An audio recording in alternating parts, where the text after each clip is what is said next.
أنفسنا ومن سيئات أعمالنا من يهده الله فلا مضل له ومن يضلله فلا هادي له ونشهد أن لا إله إلا الله وحده لا شريك له ونشهد أن سيدنا ومولانا محمدا عبده ورسوله أما بعد فأعوذ بالله من الشيطان الرجيم بسم الله الرحمن الرحيم إلا تنصروه فقد نصره الله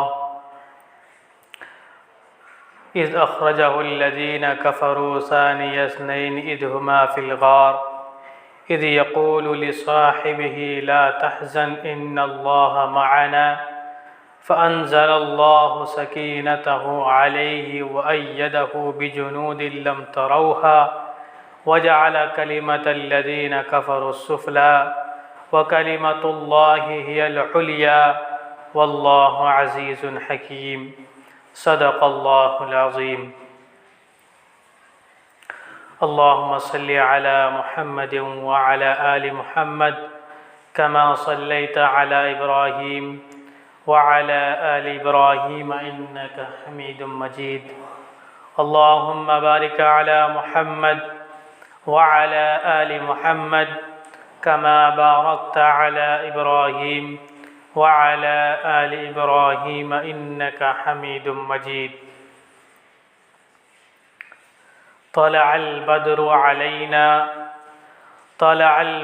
علينا من ثنيات الوداع وجب الشكر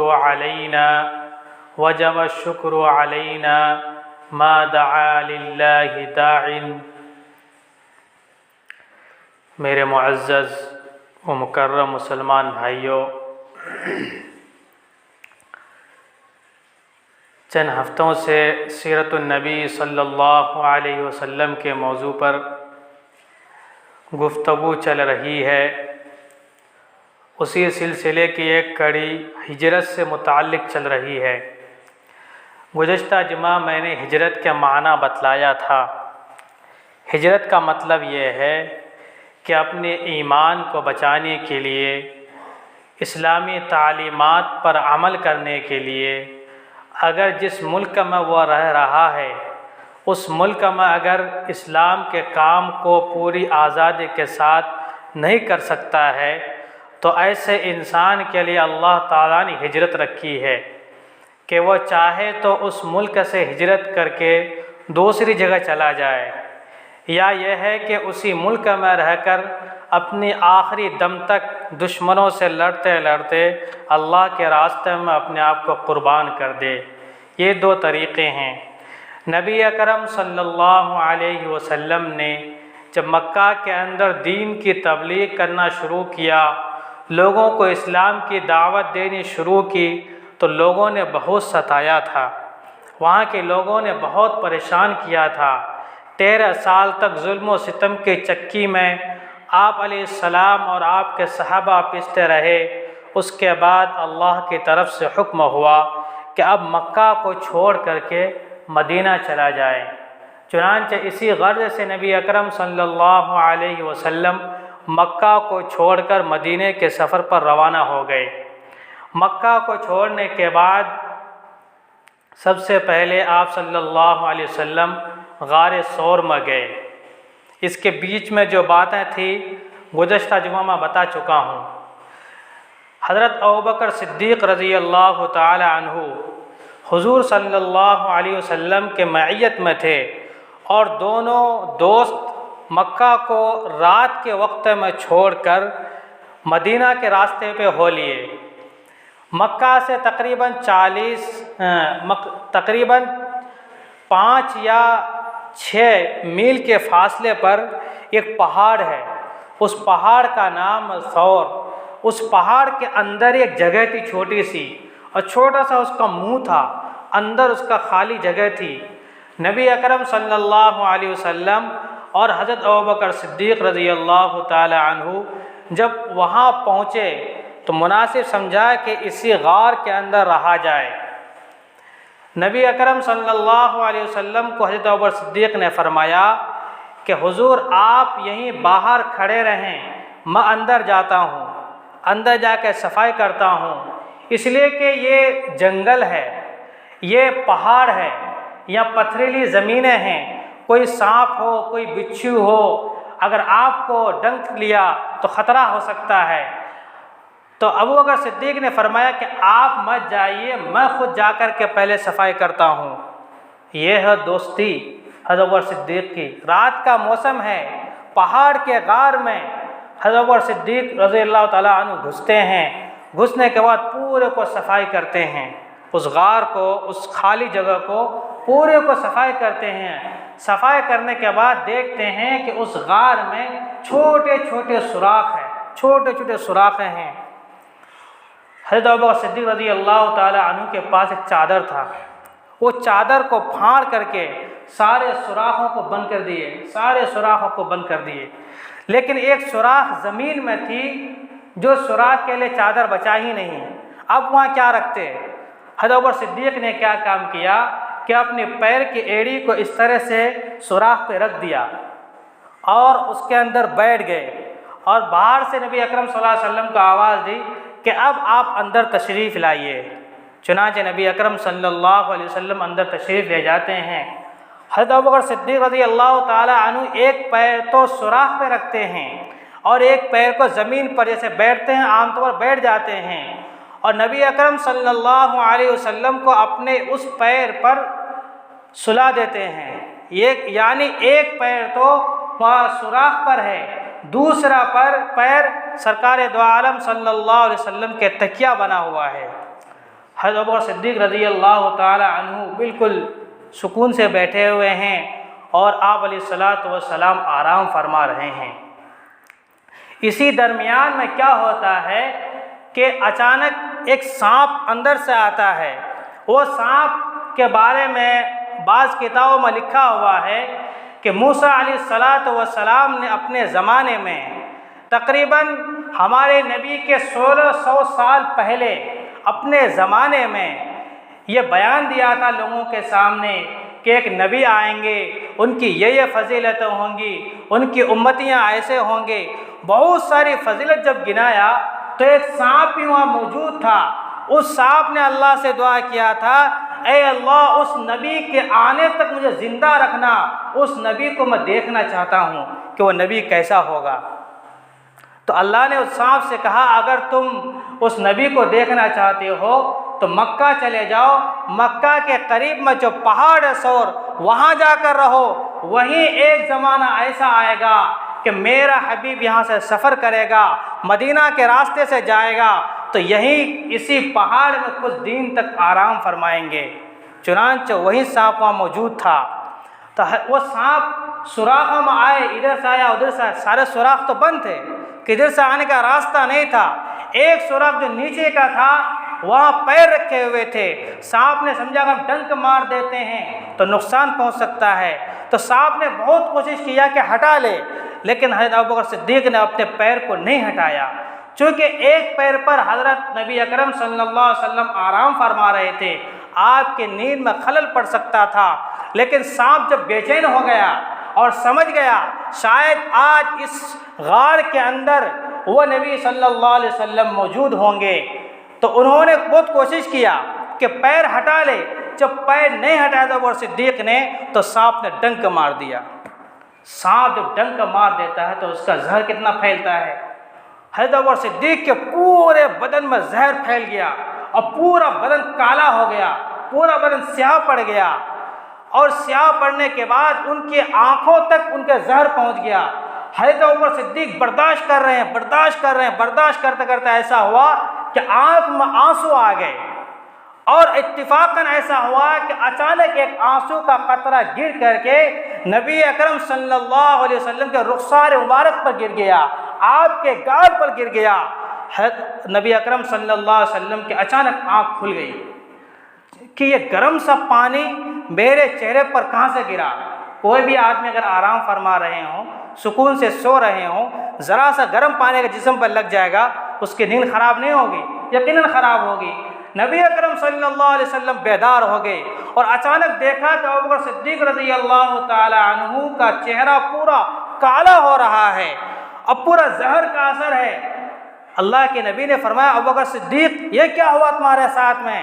انہوں نے کہا اے اللہ کے نبی اس سوراخ کے اندر کوئی زہریلی چیز ہے جس نے مجھے ڈنک مارا ہے اور اس کی وجہ سے یہ پورا زہر میرے اندر آ گیا ہے۔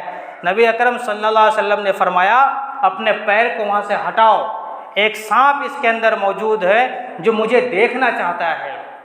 نبی اکرم صلی اللہ علیہ وسلم نے اپنا لعاب دہن یعنی تھوک کو ذرا سا نکال کر کے ہاتھ سے لے کر کے ان کے پیر میں ایسے مل دیا، ایسے مل دیا۔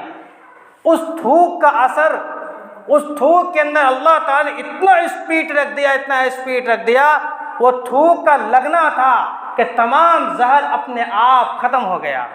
اور حضرت ابوبکر صدیق رضی اللہ تعالیٰ عنہ جیسے پہلے تھے ویسے ہی ہو گئے۔ ہمارے نبی کی تو ہر چیز میں شفا ہے، اللہ نے ہر چیز میں شفا رکھی ہے۔ ذرا سی تھوک لگانے کی وجہ سے صدیق اکبر رضی اللہ تعالیٰ عنہ ٹھیک ہو جاتے ہیں۔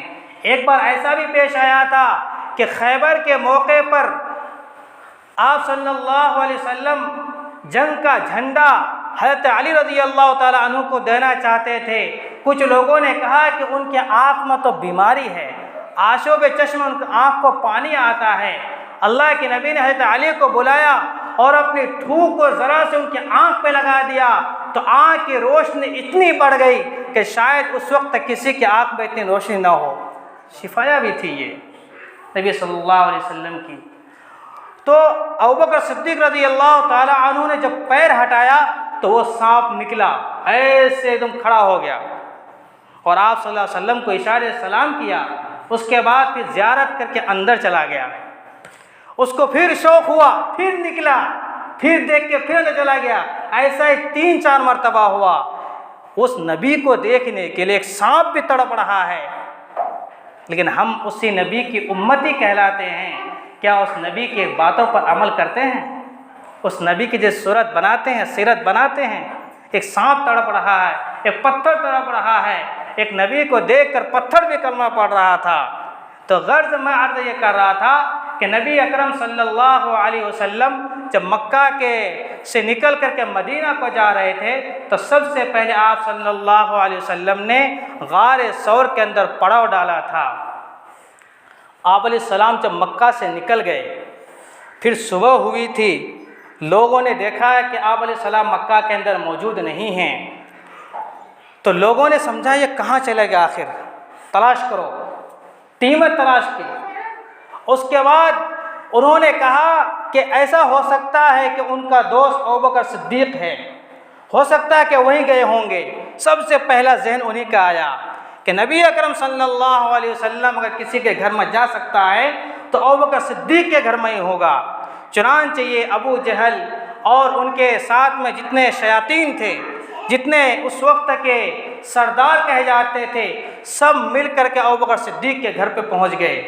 وہاں جا کے کنڈی بجایا تو اندر سے حضرت ابوبکر صدیق کی بیٹی نکلی، حضرت اسماء رضی اللہ تعالی عنہا، وہ نکلی۔ لوگوں نے کہا تمہارے باپ کہاں ہیں، ابوبکر صدیق کہاں ہیں؟ لوگوں نے کہا، حضرت اسماء نے کہا بھائی ہمیں معلوم نہیں کہاں گئے ہیں، ہمیں نہیں معلوم کہاں گئے ہیں۔ ابو جہل کو غصہ آیا اور ان کے بال کو پکڑ کر کے ایسے دیوار میں دے مارا۔ دیوار میں مارنے کی وجہ سے حضرت اسماء رضی اللہ تعالی عنہ کے یہ پیشانی سوج گئے اور خون کے پھوارے نکل گئے۔ وہ بچی جوش میں آتی ہے، چونکہ ایک ایمان والے کے گھر کی تھی نا، ابوبکر صدیق کی بیٹی تھی نا، وہ لوگ دین کو پورے طور پر سمجھتے تھے نا، تو وہ فوراً بچی بولی تمہیں جو کرنا ہے کر لو، میری بوٹی بوٹی تو کر سکتے ہو، ایک ایک پرزے میرے جسم کا الگ کر سکتے ہو، لیکن میں آقائے دو جہاں سرکار دو عالم صلی اللہ علیہ وسلم اور اپنے باپ حضرت ابوبکر صدیق کا پتہ کسی قیامت تک نہیں بتا سکتی ہوں۔ ایک بچی نے آواز دیا، وہ بھی تو ایک بچی ہی تھی نا۔ آج کیا ہماری بچیوں کے اندر یہ ایمان یا جذبہ ہے؟ ہم بچیوں کو ہر کچھ سکھاتے ہیں دنیا کے لائن کے اعتبار سے، یہاں تک کہ کپڑوں میں بھی سکھانے لگے ہیں۔ انگریزوں کا دیکھ کر کے، غیروں کا دیکھ کر کے، غیروں کا طریقہ، انگریزوں کا طریقہ انگریز کٹ بال، انگریز کٹ کپڑے، انگریز کی طرح جوتے، جو کٹنگ وہ لوگ کرنے لگے ہیں، وہی چیز آج مسلمان کر رہے ہیں، مسلمان بچیاں کر رہی ہیں۔ آج ہم بھی اس نبی کے نام لینے والے ہیں کہ ہم بھی کبھی سوچتے ہیں کہ ہم بھی اپنا گھرانہ ابوبکر صدیق کی طرح بنائیں، ہم بھی اپنا گھرانہ حضرت عمر فاروق کی طرح بنائیں، ہم بھی اپنا گھرانہ حضرت عثمان غنی کی طرح بنائیں، ہم بھی اپنا گھرانہ حضرت علی کی طرح بنائیں، ہم بھی اپنا گھرانہ حضرات صحابہ کرام رضوان اللہ تعالی علیہم اجمعین کی طرح بنائیں۔ کبھی سوچتے ہیں نہیں، دنیا کی فیشن میں تو ساری چیزیں قربان ہیں، لیکن دین کے لیے ایک چیز کو قربان کرنے کے لیے انسان کتراتا ہے، سوچتا ہے کیسے کریں، کیسے رکھیں۔ داڑھی رکھا تو رکھے کیوں؟ لوگ کیا سمجھے گا؟ داڑھی رکھ لیے مولوی صاحب بن گئے۔ دنیا کی ذلت کو ذلت سمجھتے ہیں، لیکن اس آقا کی سنت کو تراشتے ہیں، لیکن یہ سمجھ میں لوگوں کی نہیں آتی ہے۔ سوچنے کی بات ہے۔ ایک بچی جواب دے رہی ہے کہ بوٹی بوٹی تو کر سکتے ہو، لیکن میں اپنے ابا اور حضور صلی اللہ علیہ وسلم کی خبر نہیں بتا سکتی ہوں۔ یہی بچی جب رات کے وقت میں کھانا پکا کر، رات کے وقت میں، دن میں اس لیے نہیں کہ ہو سکتا ہے کہ کوئی راستے میں مل جائے، پکڑ لے تو کوئی معاملہ بن سکتا ہے، پوچھ سکتا کہاں جا رہی ہو، رات کے وقت میں کھانا پکا کر اپنے ابا اور حضور صلی اللہ علیہ وسلم کو دینے کے لیے اسی غار میں پہنچتے ہیں، اسی پہاڑ میں پہنچتے ہیں۔ چونکہ نبی اکرم صلی اللہ علیہ وسلم اور آپ کے دوست حضرت صدیق اکبر اس پہاڑ کے اندر 3 دن تک چھپے ہوئے رہے تھے، 3 دن تک۔ تو 3 دن میں یہ کھانا پہنچانا حضرت عمر صدیق کے گھر سے ہی تھا۔ وہی بچے کھانا لے کر کے دوسرے دن رات کو جب پہنچتی ہے، اللہ کے نبی دیکھتے ہیں، اسماء تمہارے چہرہ کیوں سجا ہوا ہے، کیا پریشانی، کیا تکلیف ہے؟ تو اسماء کہتی ہے حضور کچھ نہیں، بس تھوڑا بہت کچھ ہو گیا تھا۔ بتاؤ بیٹی بات کیا ہے، آخر ماجرا کیا ہے؟ انہوں نے کہا اے اللہ کے نبی، جب آپ لوگ گھر سے نکل گئے، ادھر آ گئے تو کفار و مشرکین ہمارے گھر میں آئے تھے، تمہارے پتہ پوچھ رہے تھے۔ میں نے جب منع کیا تھا تو ابو جہل نے اٹھا کے مجھے مارا تھا، میرے بال پکڑ کے دیوار میں دے مارا تھا، جس کی وجہ سے میرے خون بھی نکلے ہیں، میرا چہرہ بھی سوج گیا ہے۔ اللہ کے نبی کے آنکھ میں آنسو آ گیا، اے اللہ ابوبکر صدیق کے گھرانے پر رحم فرما، اے اللہ ابوبکر صدیق کے گھر پر رحم فرما، اے اللہ اس نے سب کچھ تیرے لیے قربان کر دیا، اس لیے میرے نبی نے اپنے آخری زمانے میں موت سے پہلے کہہ دیا تھا کہ اس دنیا کے اندر میں نے سب کے حق ادا کر دیے ہیں، سب کے حق ادا کر دیے ہیں، لیکن میرا دوست ابوبکر صدیق کا حق میں ادا نہیں کر سکا ہوں، میں ان کا حق تو صرف اللہ ہی ادا کرے گا۔ بہت ہی احسان ہے ان کا، ابوبکر صدیق رضی اللہ تعالی عنہ کا، اللہ کے نبی صلی اللہ علیہ وسلم بہت ہی احسانات ہیں، بہت ہی کارنامے انجام دیے ہیں۔ جب حضرت ابوبکر صدیق اپنے گھر سے نکل رہے تھے تو جو پیسے ان کے گھر کے اندر موجود تھے تمام پیسے لے کے بھی چلے گئے تھے، کیونکہ راستے میں ضرورت پڑ سکتی ہے، مدینہ میں ضرورت پڑ سکتی ہے۔ جب تمام پیسے لے کے چلے گئے، ابوبکر صدیق کے والد صاحب ابو قحافہ اس وقت موجود تھے، وہ اس وقت ایمان لے کر نہیں آئے تھے۔ انہوں نے صبح میں اپنے پوتیوں سے کہا کہ تمہارے باپ تو چلے گئے، شاید تمام پیسے بھی لے کے چلے گئے ہوں گے۔ بیٹے نے کہا نہیں، ہمارے والد صاحب تو ہمارے لیے بہت کچھ چھوڑ کے گئے ہیں۔ اور بچے نے کیا ایک عجیب و غریب انہوں نے کھیلا اپنایا۔ انہوں نے کیا کام کیا، کپڑے کے ایک تھیلے میں کچھ کنکر یا کچھ پتھر رکھ کر کے اس کو بند کر دیے، اور اس کو گھر کے اندر ایک گڑھے کے اندر دبا دیے، اور ان سے کہا، اپنے دادا سے کہا کہ ابوبکر صدیق تو بہت کچھ چھوڑ کے گئے ہیں۔ اور ابوبکر صدیق کے جو والد صاحب تھے ان کی آنکھوں کی بینائی کمزور تھی، آنکھوں کی بینائی کمزور تھی، اور اپنے دادا کو پکڑ کے لائے اور کہا ہاتھ تو لگائیے، یہاں پر کیا کیا سامان ہے۔ ہاتھ لگا کے دیکھا، ارے باپ بہت کچھ خزانے ہیں اندر، کیا کیا ہوں گے۔ لیکن چونکہ بوڑھا آدمی تھا، گرچہ آنکھ سے بینا نہیں ہے، دیکھ نہیں پا رہے، لیکن وہ کہہ رہا ہے تم تو کہہ رہے ہو کہ سامان تو ہے، لگ تو رہا ہے، لیکن میرا دل قبول نہیں کر رہا ہے۔ بوڑھا آدمی تھا، وہ کہہ رہا تم تو کہہ رہے ہو سامان ہے، ہو بھی سکتا ہے چونکہ میری آنکھیں تو کمزور ہے، لیکن میرا دل گواہ نہیں دے رہا ہے، اس لیے کہ ابو بکر صدیق اپنے سب سے بڑے دوست محمد رسول اللہ کے ساتھ جائیں اور گھر کے اندر پیسہ چھوڑ کے جائیں، ایسا نہیں ہو سکتا ہے۔ ایک کافر ہے، ایک مشرک ہے، اس کو بھی یقین ہے کہ ابو بکر بہت بڑا فرین ہے محمد رسول اللہ کا، وہ ضرور بھی ضرور پیسے ساتھ لے کے گئے ہوں گے، اتنا بڑا خزانہ چھوڑ کر نہیں گیا ہوگا۔ واقعہ بھی ایسا ہی تھا۔ تو ابو بکر صدیق رضی اللہ تعالیٰ عنہ کا بہت بڑے بڑے احسانات نبی اکرم صلی اللہ علیہ وسلم پر ہیں۔ نبی اکرم صلی اللہ علیہ وسلم جو اس غار کے اندر موجود ہیں اور حضرت ابو بکر صدیق بھی موجود ہیں، یہ جو کفار و مشرکین تلاش کر رہے تھے کہ وہ لوگ کہاں گئے ہیں، تلاش کرتے کرتے کرتے کرتے اسی پہاڑ کے پاس پہنچ گئے، سب اسی پہاڑ کے پاس، وہی غار کے پاس جس کے اندر اللہ کے نبی حضرت ابو بکر صدیق رضی اللہ تعالیٰ دونوں چھپے ہوئے تھے، وہاں تک پہنچ گئے۔ پہنچنے سے پہلے اللہ تعالیٰ نے یہ انتظام فرمایا کہ مکڑی جالا تانتا نا کونے میں، مکڑی سے کہا کہ یہ جو غار کے باہر کا جو یہ دروازہ سا ہے، یہ سوراخ ہے، اس کے تو مکڑی جالا تان دو۔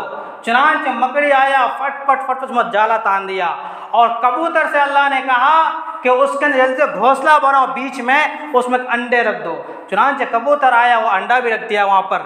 اسی میں وہ تمام کفار و مشرکین سب پہاڑ کے سامنے کھڑے موجود ہیں، اور ابو بکر صدیق رضی اللہ تعالیٰ عنہ مکڑی کے جالے کے اندر دیکھ رہے ہیں کہ یہ تمام آئے ہوئے ہیں، سب کے پیرے دکھائی دے رہے ہیں۔